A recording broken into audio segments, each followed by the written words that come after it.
Hello friends, welcome to my video. कैसे हैं आप सभी? आई होप इस कोरोना काल में आप सभी सही होंगे। जैसे कि लॉकडाउन चल रहा है, बच्चे ट्यूशन्स भी नहीं जा पा रहे हैं और ना ही अभी स्कूल ओपन है। मैंने सोचा है कि मैं बायो के साथ साथ केमिस्ट्री की भी वीडियो डालना स्टार्ट करती हूँ। केमिस्ट्री का जो 11, 12 और 10th 11, 12 के लिए जो बेसिक टॉपिक्स हैं, मैं उन पर वीडियो बनाना स्टार्ट कर रही हूँ। आज केमिस्ट्री में हम पढ़ेंगे कि ऑर्गेनिक केमिस्ट्री क्या होती है, ठीक है, और कार्बनिक यौगिक क्या होते हैं, ठीक है, और IUPAC नेम हम कैसे लिखते हैं। तो जो IUPAC नेम है आप सभी को पता होगा, 10th में भी IUPAC नेम आते हैं, 11th में भी और 12th में भी। IUPAC नेम केमिस्ट्री का एक इम्पॉर्टेंट टॉपिक है। तो मैं पूरी की पूरी ऑर्गेनिक केमिस्ट्री क्या है, IUPAC नेम भी 2 टाइप्स के होते हैं, simple IUPAC name and complex IUPAC name. तो मैं दोनों तरह के IUPAC नेम भी सिखाऊंगी।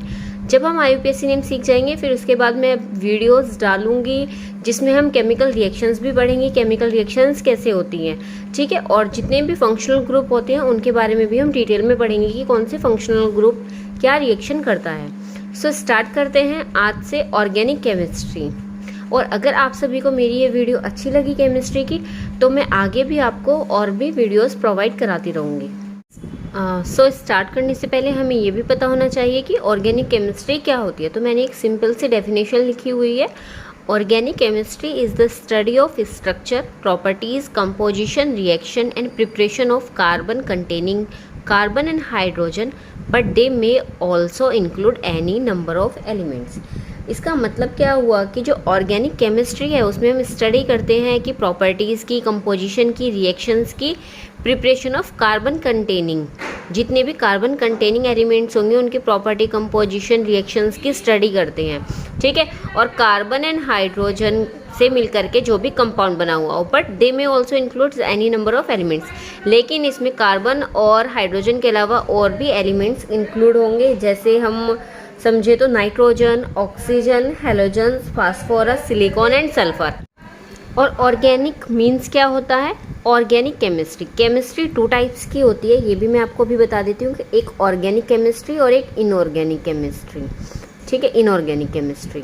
अब इसमें क्या होता है? ऑर्गेनिक केमिस्ट्री मीन्स कार्बनिक रसायन, इनऑर्गेनिक केमिस्ट्री मीन्स अकार्बनिक रसायन। तो मैं ये वीडियोस जो हैं इंग्लिश हिंदी दोनों में आपको समझाऊंगी, जिससे कि जो इंग्लिश मीडियम के स्टूडेंट्स हैं उनको भी बेनिफिट हो और हिंदी मीडियम के जितने भी स्टूडेंट्स हैं उनको भी बेनिफिट हो। हम स्टार्ट कर रहे हैं ऑर्गेनिक केमिस्ट्री। ऑर्गेनिक केमिस्ट्री क्या होती है मैंने समझा ही दिया है, अब आगे चलते हैं। इसमें हमें पढ़ना है कि ऑर्गेनिक कंपाउंड्स क्या होते हैं। ऑर्गेनिक कंपाउंड मीन्स अभी मैंने आपको बताया कि ऑर्गेनिक केमिस्ट्री में हमें कार्बन और हाइड्रोजन से मिलने वाले जितने भी एलिमेंट्स होते हैं या जितने भी कंपाउंड्स होते हैं उनको पढ़ना है। तो ऑर्गेनिक कंपाउंड यानी कि कार्बनिक यौगिक, ठीक है, ऑर्गेनिक मीन्स कार्बनिक, कंपाउंड मीन्स यौगिक। तो ऑर्गेनिक कंपाउंड या कार्बनिक यौगिक वे एलिमेंट्स हैं या वे पदार्थ हैं जिनकी केमिकल कंपोजिशन या जिनका रासायनिक संगठन किससे होता है? कार्बन और हाइड्रोजन से होता है, ठीक है। तो ऑर्गेनिक कंपाउंड मीन्स जो कार्बन और हाइड्रोजन से मिलकर के बने हुए हो वो क्या कहलाते हैं? ऑर्गेनिक कंपाउंड या कार्बनिक यौगिक कहलाते हैं। अब जैसे कुछ भी हो सकता है, बस उसमें क्या क्या कार्बन और हाइड्रोजन प्रेजेंट होना चाहिए। अब कार्बन और हाइड्रोजन प्रेजेंट है, कैसे होता है? CH4, मीथेन, C2H5, ठीक है, ये क्या है? ये हो गए हमारे कार्बनिक कंपाउंड जो कार्बन और हाइड्रोजन से मिलकर के बने हुए हैं। अब कार्बनिक कंपाउंड के साथ में जैसे मैंने आपको बताया था कि और अदर एलिमेंट्स भी इसमें हो सकते हैं, जैसे CH3OH, ठीक है। तो अभी मैं इसका IUPAC नेम नहीं बता रही हूँ आपको, वैसे ये होता है मेथनॉल, ठीक है। IUPAC नेम अभी मैं जब आपको आगे पढ़ाऊंगी तब आपको आसानी से बनाने आ जाएंगे। तो CH3OH, ठीक है, तो ये भी क्या है? ये भी कार्बनिक कंपाउंड है या ऑर्गेनिक कंपाउंड है, ये कार्बनिक यौगिक है, क्योंकि इसमें कार्बन भी प्रेजेंट है, हाइड्रोजन भी प्रेजेंट है, और अदर एलिमेंट्स जैसे ऑक्सीजन, नाइट्रोजन, फास्फोरस, ये मैंने बताया था, ये भी प्रेजेंट है, ठीक है। ऐसे ही अगर हो C2H5NO2, तो अभी मैंने बताया कि नाइट्रोजन भी प्रेजेंट हो सकता है, तब भी वो ऑर्गेनिक कंपाउंड ही रहेगा। और अगर सिंपल सिर्फ हाइड्रोजन और कार्बन प्रेजेंट हो तब भी वो ऑर्गेनिक कंपाउंड ही रहेगा। अब जो ऑर्गेनिक कंपाउंड होती हैं उनकी कुछ स्पेशल प्रॉपर्टीज़ होती हैं। तो एक तो इनमें प्रॉपर्टीज़ होगी कि जब इनकी केमिकल कंपोजिशन जो बनेगी उसमें कार्बन और हाइड्रोजन प्रेजेंट होंगे ही होंगी। ठीक है, ये नहीं है कि कार्बन प्रेजेंट हो ओनली या सिर्फ हाइड्रोजन प्रेजेंट हो, उसमें कार्बन और हाइड्रोजन दोनों प्रेजेंट होंगे। ठीक है, और सेकंड प्रॉपर्टी इसकी होती है कि जो कार्बन है ना वो सेंटर में प्रेजेंट होता है। मीन्स क्या है कि कार्बन अगर हमारे पास कितने हैं, ये है C2H5 है, तो उसमें पहले हम दोनों कार्बन कार्बन को जोड़ेंगे। कार्बन और कार्बन हमेशा जितने भी कार्बन हो किसी भी कंपाउंड में वे सारे एक साथ जुड़े हुए होते हैं। फिर बाद में जितने भी हाइड्रोजन हैं उनको बाद में प्लेस करेंगे।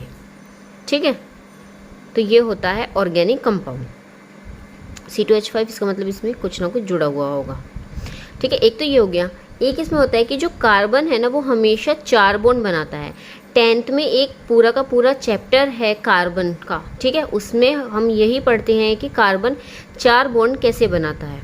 ठीक है, तो कार्बन जो होता है वो 4 बॉन्ड बनाता है, और ये मैंने वीडियोस पहले भी अपलोड की हुई हैं जिसमें मैंने इनके कोवैलेंट बॉन्ड, आयनिक बॉन्ड ये सब सिखाए हुए हैं। तो हमेशा जो कार्बन होता है वो 4 कोवैलेंट बॉन्ड बनाता है या 4 सहसंयोजक बंध से जुड़ा हुआ रहता है। ठीक है, और लास्ट है कि जितने भी कार्बन है एक दूसरे से जुड़े हुए रहते हैं। तो फर्स्ट प्रॉपर्टी मैंने क्या बताई कि जब जो इतने भी ये ऑर्गेनिक कंपाउंड है या कार्बनिक यौगिक है उसमें कार्बन और हाइड्रोजन प्रेजेंट होगा ही होगा, और जो कार्बन एटम होता है वो सेंटर में प्रेजेंट होता है। ये सभी के सभी एक दूसरे से कोवैलेंट बॉन्ड से जुड़े हुए होते हैं। कार्बन 4 कोवैलेंट बॉन्ड बनाता है और सारे कार्बन एक दूसरे से जुड़े हुए रहते हैं। ये थी कार्बन और हाइड्रोजन की या ऑर्गेनिक कंपाउंड्स की प्रॉपर्टीज़। अब चलते हैं कि ऑर्गेनिक जो कंपाउंड हैं उनको क्लासीफाई कैसे किया गया है। सो ऑर्गेनिक कंपाउंड 2 टाइप्स का होता है। एक होता है ओपन चेन, फर्स्ट है open chain compound, and second होता है close chain compound. Close chain compound. अब ओपन चेन कंपाउंड और क्लोज चेन कंपाउंड नाम से ही आपको समझ में आ रहा होगा कि ये क्या है। इसको हिंदी में खुली श्रृंखला भी बोलते हैं। ओपन मीन्स खुली, चेन मीन्स श्रृंखला, क्लोज चेन मीन्स बंद, चेन मीन्स श्रृंखला। तो ये खुली श्रृंखला है और ये बंद श्रृंखला है। जो ओपन चेन कंपाउंड है वे सिंपल एक ही टाइप के होते हैं, लेकिन जो क्लोज चेन कंपाउंड है वे फर्दर 2 पार्ट्स में डिवाइड रहते हैं। फर्स्ट होता है इसमें homocyclic compound, homocyclic compound, and second होता है साइक्लिक कंपाउंड। होमोसाइक्लिक मीन्स होता है समचक्रीय यौगिक, एंड हेटेरोसाइक्लिक मीन्स विषम चक्रीय यौगिक। फर्दर होमोसाइक्लिक कंपाउंड 2 पार्ट्स में डिवाइड रहता है, लेकिन हेटेरोसाइक्लिक कंपाउंड एक ही टाइप में रहता है। ठीक है, तो होमोसाइक्लिक कंपाउंड 2 पार्ट्स में डिवाइडेड है। फर्स्ट है इसमें एरोमेटिक कंपाउंड, एंड सेकंड होता है एलिसाइक्लिक कंपाउंड।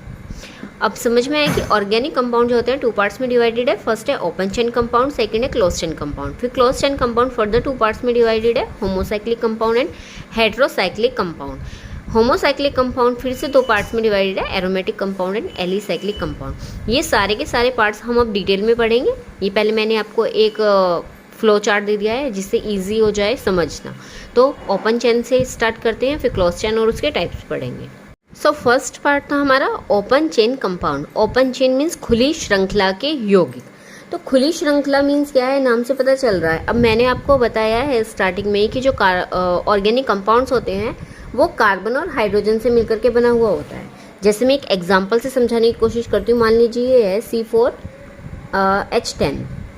ठीक है, तो ओपन चेन मीन्स क्या है कि वे कार्बनिक यौगिक या वे ऑर्गेनिक कंपाउंड जिसमें कार्बनिक परमाणुओं की श्रृंखला का पहला और आखिरी का कार्बन एक दूसरे से जुड़े हुए हों, और वे कैसे हों, एक खुली श्रृंखला में जुड़े हुए। मतलब किसी सिंपली लैंग्वेज में समझाऊं तो जैसे ये हैं 4 कार्बन। ठीक है, तो ओपन चेन का मतलब है कि ये 4 कार्बन, हमने रूल में पढ़ा है कि एक दूसरे से सारे कार्बन जुड़े हुए रहते हैं। किससे? कोवैलेंट बॉन्ड से, सहसंयोजक बॉन्ड से।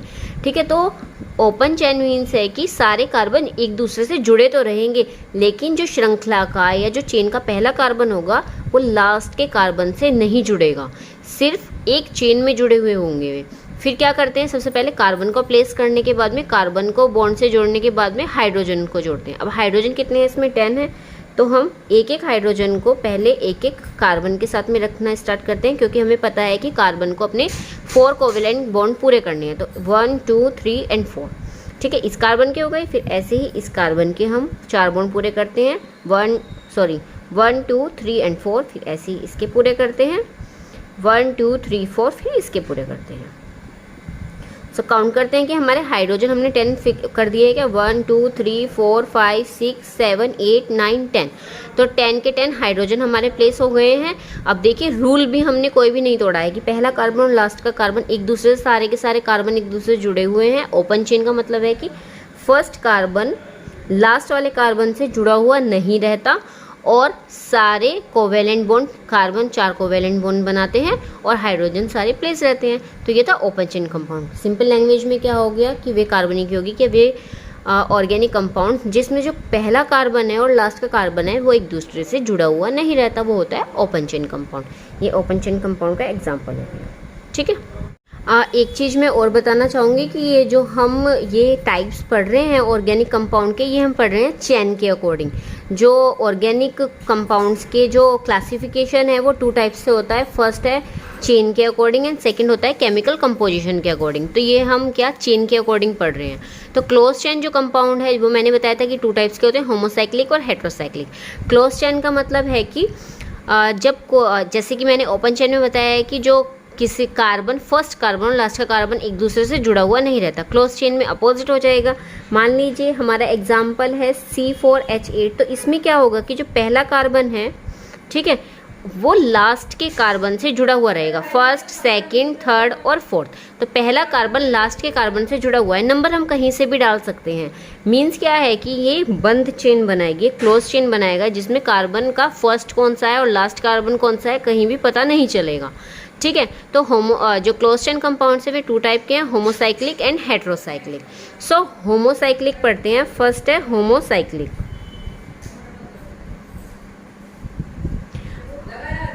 होमोसाइक्लिक कंपाउंड, होमोसाइक्लिक कंपाउंड और हेट्रोसाइक्लिक कंपाउंड पढ़ना है। अब मैंने पहले एक चीज़ और बताई थी कि होमोसाइक्लिक कंपाउंड में 2 पार्ट्स में डिवाइडेड है, एरोमेटिक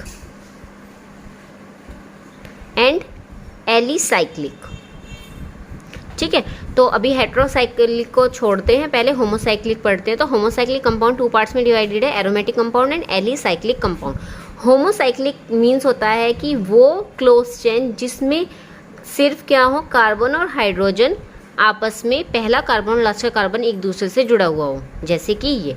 तो होमोसाइक्लिक का एग्जाम्पल भी यही हो गया, C4H8, ठीक है। तो पहला कार्बन और लास्ट का कार्बन एक दूसरे से जुड़े हुए हैं और फिर यहाँ पे हम फिर से वही कि कार्बन के 4 बॉन्ड पूरे करेंगे और हाइड्रोजन को प्लेस कर देंगे। ये तो होमोसाइक्लिक का एग्जाम्पल। अब आता है होमोसाइक्लिक कंपाउंड्स के टाइप। फर्स्ट है एरोमेटिक एंड सेकंड है एलिसाइक्लिक। एरोमेटिक क्या होता है कि वे होमोसाइक्लिक कंपाउंड, एरोमेटिक कंपाउंड वे होमोसाइक्लिक कंपाउंड होते हैं जिसमें कार्बन 6 कार्बन, याद रखना है कि इसमें 6 कार्बन, ठीक है, या तो वे किसके ऐसे षटकोण की शेप में, ठीक है, या बेंजीन, इसको बेंजीन रिंग भी बोलते हैं, बेंजीन रिंग की फॉर्म में या षटकोण की फॉर्म में एक दूसरे से जुड़े हुए रहते हैं। मीन्स क्या है कि अगर ये 6 कार्बन हैं तो ये ऐसे जुड़ेंगे आपस में, एक षटकोण जैसी स्ट्रक्चर बना लेंगे, ठीक है। तो ये होता है एरोमेटिक कंपाउंड। अब इसमें एक चीज़ और ध्यान रखनी है कि एक तो ये षटकोण के स्ट्रक्चर में जुड़ेंगे और एक इनके एकांतर क्रम में एकल और द्वि सहसंयोजक बंध प्रेजेंट होता है। मीन्स क्या है कि इसमें सिंगल और डबल कोवेलेंट बॉन्ड प्रेजेंट होता है, क्या क्रम के अंदर। मीन्स क्या है कि अगर यहाँ पे डबल बॉन्ड है तो ये वाला छोड़ के फिर यहाँ पे डबल बॉन्ड होगा, फिर ये वाला छोड़ के यहाँ पे डबल बॉन्ड होगा। बस ये याद रखना है एरोमेटिक कंपाउंड में। और ये जो मैं समझा रही हूँ ना, इसकी डेफिनेशन नहीं याद रखनी है आपको, सिर्फ ये समझना है, क्योंकि जब हम IUPAC नेम बनाएंगे ना तब ये हमें, या जब हम केमिकल रिएक्शंस करेंगे तब ये हमें वहाँ पे ज़रूरत पड़ेगी इसकी। तो एरोमेटिक कंपाउंड में क्या बताया है कि एक तो ये बेंजीन की फॉर्म में जुड़ेंगे या षटकोण की फॉर्म में जुड़ेंगे और एकांतर क्रम में सिंगल और डबल बॉन्ड प्रेजेंट होगा। और एलिसाइक्लिक तो बिल्कुल इसका अपोजिट हो जाएगा। मीन्स क्या है कि इसमें जुड़ेंगे तो कैसे भी जुड़ सकते हैं। इसमें जो कार्बन है वे ऐसे स्क्वायर की फॉर्म में भी जुड़ सकते हैं, ठीक है, और ऐसे भी जुड़ सकते हैं और 6 कार्बन ऐसे भी जुड़ सकते हैं, और इसमें कोई भी सिंगल और डबल बॉन्ड प्रेजेंट नहीं होता। ठीक है, तो मैं एरोमेटिक और एलिसाइक्लिक का एक एक आपको एग्जाम्पल भी करके दिखाती हूँ जिससे कि आपको ईजिली समझ में आ जाए। तो एरोमेटिक कंपाउंड का मैं एग्जाम्पल बताती हूँ। जैसे मैंने अभी आपको बताया था C6H5CHO। ध्यान ये रखना है कि जो एरोमेटिक कंपाउंड है ना, जहाँ पर भी 6 कार्बन होंगे, ठीक है, और वो बेंजीन की फॉर्म में जुड़े हुए रहे या कैसे भी जुड़े रहे, जहाँ पर भी 6 कार्बन होंगे वो एरोमेटिक कंपाउंड बनाएगा। अब जैसे C6H5 और CHO है, ठीक है, तो इसमें कैसे बनेगा, पहले तो हमें बेंजीन की फॉर्म में सारे के सारे कार्बन को जोड़ना है, या षटकोण के स्ट्रक्चर में सारे के सारे कार्बन जोड़ देंगे। फिर उसके बाद में क्या होगा कि बॉन्ड लगा देंगे, क्योंकि हमें पता है एकांतर क्रम में एकल और द्विसहसंयोजक बंध या सिंगल और डबल बॉन्ड होंगे। ठीक है, फिर हम क्या जोड़ेंगे इसमें, ये CHO क्या है, यहाँ पे एक फंक्शनल ग्रुप है। फंक्शनल ग्रुप क्या होता है, वो हम जब इसके आगे केमिकल स्ट्रक्चर के अकॉर्डिंग जब हम क्या पढ़ेंगे, ऑर्गेनिक कंपाउंड्स की स्ट्रक्चर पढ़ेंगे तब बताऊंगी मैं फंक्शनल ग्रुप होता क्या है। तो ये फंक्शनल ग्रुप है, हमें पता है कि सारे कार्बन हमें एक साथ जोड़ने हैं, तो पहले कार्बन ही जोड़ना पड़ेगा, इसलिए मैंने हाइड्रोजन नहीं जोड़ा है। फिर अब ये मैंने सिंगल और डबल बॉन्ड क्यों किया है, इसके लिए आपको मेरी प्रीवियस वीडियोस देखनी होंगी केमिस्ट्री की, क्योंकि जो ऑक्सीजन होता है ना वो 2 कोवैलेंट बॉन्ड से जुड़ा हुआ रहता है। हाइड्रोजन 1 कोवैलेंट बॉन्ड बनाता है एंड कार्बन कितने, 4 कोवैलेंट बॉन्ड बनाते हैं। तो ये कार्बन के पूरे हो गए। अब यहाँ पे देखिए आप, ये वाला कार्बन है, इसके कितने बॉन्ड हो रहे हैं, 1 2 3 4, इसके ऑलरेडी पूरे हैं, तो यहाँ पे मैं हाइड्रोजन जोड़ने की जरूरत नहीं है। अब इस वाले कार्बन के 1 2 3 हो रहे हैं, तो इसका मतलब है कि यहाँ पर हाइड्रोजन जुड़ेगा। फिर ये वाला कार्बन 1 2 3, यहाँ पे 3 हो रहे हैं, इसका मतलब यहाँ पर हाइड्रोजन जुड़ेगा। फिर 1 2 3, मतलब यहाँ पर हाइड्रोजन जुड़ेगा। 4 पूरे करने हैं, जो कि मैंने आपको रूल बताया था। फिर यहाँ पे 1 2 3 है, तो यहाँ पर एक हाइड्रोजन जुड़ेगा, और 1 2 3 इस कार्बन का भी यहाँ पे हाइड्रोजन जुड़ेगा। तो देखिए हो गई C6, 1 2 3 4 5 6 कार्बन है। H5 1 2 3 4 5 हाइड्रोजन है। C यहाँ पे जुड़ा हुआ है, ऑक्सीजन प्रेजेंट है, हाइड्रोजन प्रेजेंट है। अब कार्बन 4 बॉन्ड बनाता है, इस कार्बन के 4 बॉन्ड पूरे हैं। ऑक्सीजन 2 बॉन्ड बनाता है, ऑक्सीजन के 2 बॉन्ड पूरे हैं। हाइड्रोजन 1 बॉन्ड बनाता है, उसके पूरे हैं। ऐसे ही इन सब के भी पूरे हैं। ठीक है, तो ये क्या हो गया, ये हो गया एरोमेटिक कंपाउंड का एग्जाम्पल। एलिसाइक्लिक कंपाउंड कैसे भी मैंने बताया था कि ये कैसे भी जुड़ा हुआ हो सकता है। अगर कार्बन 6 से कम हो तो हमें पता है कि हम किसके एग्जाम्पल्स पढ़ रहे हैं, ये क्लोज चेन के, तो क्लोज चेन में जुड़ा हुआ रहेगा और उसके साथ में फिर हाइड्रोजन जुड़े हुए रहेंगे। ठीक है, ये तो हो गया जब हमारे पास कार्बन जो है वो 6 से कम हो। अगर हमें कार्बन इसमें भी 6 दे दिए हैं तो फिर क्या करेंगे, फिर से हम वही षटकोण में या बेंजीन की फॉर्म में जोड़ेंगे और उसके साथ में हाइड्रोजन जोड़ देंगे। कितने हैं हाइड्रोजन, 12, तो 1 2 3 4 5 6 जोड़ दिया। अब हमें 6 और जोड़ने हैं, तो देखो कि हमारे हाइड्रोजन जो कार्बन है उसके बॉन्ड भी इनकम्प्लीट है, 1 2 3 ही है, तो एक और जुड़ेगा, एक हाइड्रोजन और जुड़ेगा, और ये हो जाएगा एलिसाइक्लिक कंपाउंड का एग्जाम्पल। ठीक है, तो अभी मैंने आपको समझाया कि जो क्लोज चेन कंपाउंड है वो 2 टाइप्स में डिवाइडेड है, होमोसाइक्लिक एंड हेट्रोसाइक्लिक। होमोसाइक्लिक क्या होता है वो बता दिया है। होमोसाइक्लिक 2 टाइप्स में डिवाइडेड है, aromatic compound and alicyclic compound. ये कंप्लीट हुआ। अब चलते हैं हेट्रोसाइक्लिक कंपाउंड। हेट्रोसाइक्लिक मीन्स विषम चक्रीय यौगिक। So heterocyclic compound close chain compound का सेकेंड पार्ट है। ये है तो सेम बिल्कुल हमारा जैसे हमने होमोसाइक्लिक पढ़ा है ऐसा ही है, लेकिन इसमें क्या होता है, इसमें सिर्फ कार्बन और हाइड्रोजन के अलावा और कोई दूसरा कंपाउंड भी प्रेजेंट होता है, जैसे कि नाइट्रोजन, फास्फोरस, ऑक्सीजन, सल्फर, कुछ भी प्रेजेंट हो सकता है। मीन्स इसमें एक फंक्शनल ग्रुप भी प्रेजेंट होता है, बस इतना सा अंतर है। जैसे कि मान लीजिए मैं एक एग्जाम्पल से बता देती हूँ आपको, ये है C5H5 और N। अब देखिए यहाँ पे C6 होना चाहिए था, ठीक है, लेकिन यहाँ पे N दे दिया है उसकी जगह, तो मीन्स क्या है कि है तो ये होमोसाइक्लिक के जैसे ही जुड़ेगा, ये भी बिल्कुल ऐसे ही बेंजीन की फॉर्म में, लेकिन क्या डिफरेंस रहेगा कि इसमें यहाँ पर नाइट्रोजन प्रेजेंट है, तो 5 कार्बन जोड़ने के बाद में नाइट्रोजन जोड़ देंगे। जैसे हमने पढ़ा था कि सारे कार्बन एक दूसरे से जुड़े हुए रहते हैं, ऐसे ही जो इसमें अलग से कोई ग्रुप या कोई फंक्शनल ग्रुप या कोई कंपाउंड अगर प्रेजेंट हो या कोई एलिमेंट प्रेजेंट हो तो वो यहाँ पे कार्बन के साथ में ही जुड़ेगा। ठीक है। अब फिर से वही करना है कि H5 है तो यहाँ पे हमें हाइड्रोजन वो कार्बन के बॉन्ड पूरे करने हैं। जो नाइट्रोजन होता है ना वो 3 बॉन्ड बनाता है, नाइट्रोजन जो होता है वो 3 बॉन्ड बनाता है। जैसे नाइट्रोजन 3 बॉन्ड से जुड़ा हुआ रहता है, हाइड्रोजन 1 बॉन्ड से और कार्बन 4 बॉन्ड से जुड़ा हुआ रहता है, ठीक है। ऐसे तो नाइट्रोजन 3 बॉन्ड बनाएगा, तो अब वही करते हैं कि एक के बाद एक सिंगल और डबल बॉन्ड। तो देखिए इस कार्बन के 1 2 3 4 4 बॉन्ड पूरे हैं, इस कार्बन के 1 2 3 4 बॉन्ड पूरे हैं, इस कार्बन के भी 1 2 3 4 बॉन्ड पूरे हैं, नाइट्रोजन के 1 2 3 3 ही बनाता है, 3 बॉन्ड कंप्लीट है। यहाँ पे कार्बन के 1 2 3 4 बॉन्ड कंप्लीट है और यहाँ पर भी 4 बॉन्ड कंप्लीट है। C5 5 कार्बन जुड़े हुए हैं, H5 5 हाइड्रोजन जुड़े हैं और N। तो ये एग्जाम्पल था हमारा हेट्रोसाइक्लिक कंपाउंड का। सो ये जो अभी हमने पढ़े हैं, ये हमने पढ़े हैं किसके अकॉर्डिंग, चेन स्ट्रक्चर के अकॉर्डिंग ऑर्गेनिक कंपाउंड्स का क्लासिफिकेशन। अब हमारा सेकंड पार्ट हमें पढ़ना है केमिकल कंपोजिशन या केमिकल स्ट्रक्चर के अकॉर्डिंग ऑर्गेनिक कंपाउंड्स का क्लासिफिकेशन।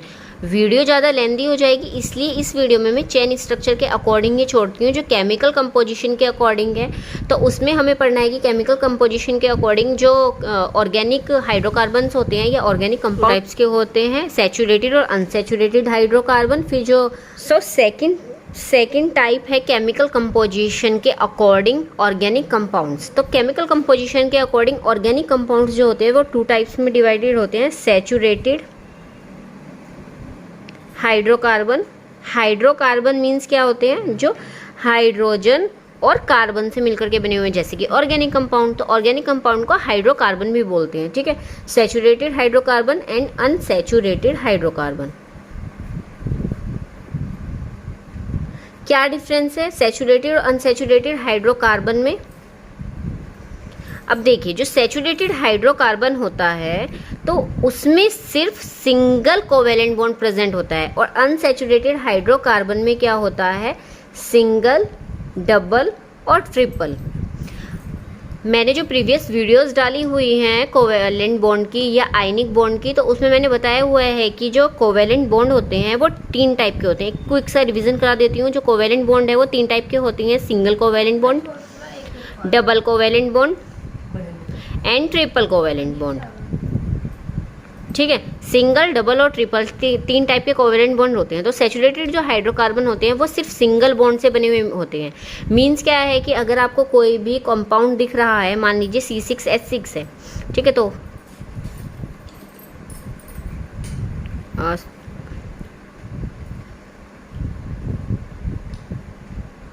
ठीक है, इसमें ये जोड़ दीजिए। तो अगर आपको कहीं भी इसमें सिर्फ सिंगल बॉन्ड मिले तो वो क्या है, इसका मतलब सैचुरेटेड हाइड्रोकार्बन। और अगर सिंगल के अलावा डबल या ट्रिपल बॉन्ड भी लग रहे हैं, जैसे N2 की स्ट्रक्चर होती है, ये N2 डबल ट्रिपल बॉन्ड बनाता है, ठीक है, तो ये क्या है, ये अनसैचुरेटेड हाइड्रोकार्बन है।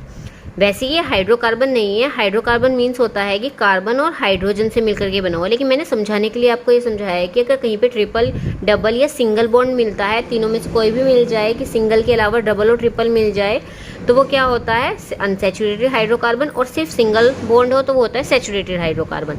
अब एक चीज़ कन्फ्यूज़न होगी कि अगर सिंगल बॉन्ड आ रहा है, ठीक है, किसी में भी, तो हम कैसे पहचानेंगे कि वो सैचुरेटेड है अनसैचुरेटेड है। तो अनसैचुरेटेड हाइड्रोकार्बन में सिंगल के साथ साथ हमेशा डबल या ट्रिपल में से कोई भी एक बॉन्ड जरूर प्रेजेंट होगा, और सैचुरेटेड में तो सिर्फ सिंगल ही प्रेजेंट होगा। तो ये होता है केमिकल कंपोजिशन के अकॉर्डिंग ऑर्गेनिक कंपाउंड्स का classification. I hope organic compounds क्या होते हैं, ऑर्गेनिक केमिस्ट्री क्या होती है, आज आपको समझ में आया होगा। नेक्स्ट टॉपिक में हम फंक्शनल ग्रुप या क्रियात्मक समूह क्या होते हैं और IUPAC नेम कैसे लिखते हैं, बेसिक्स से, बिल्कुल बेसिक्स से स्टार्ट करूँगी। अगर आपको मेरी वीडियो पसंद आई हो तो प्लीज़ लाइक कीजिए, सब्सक्राइब कीजिए और ज़्यादा से ज़्यादा वीडियो को शेयर कीजिए।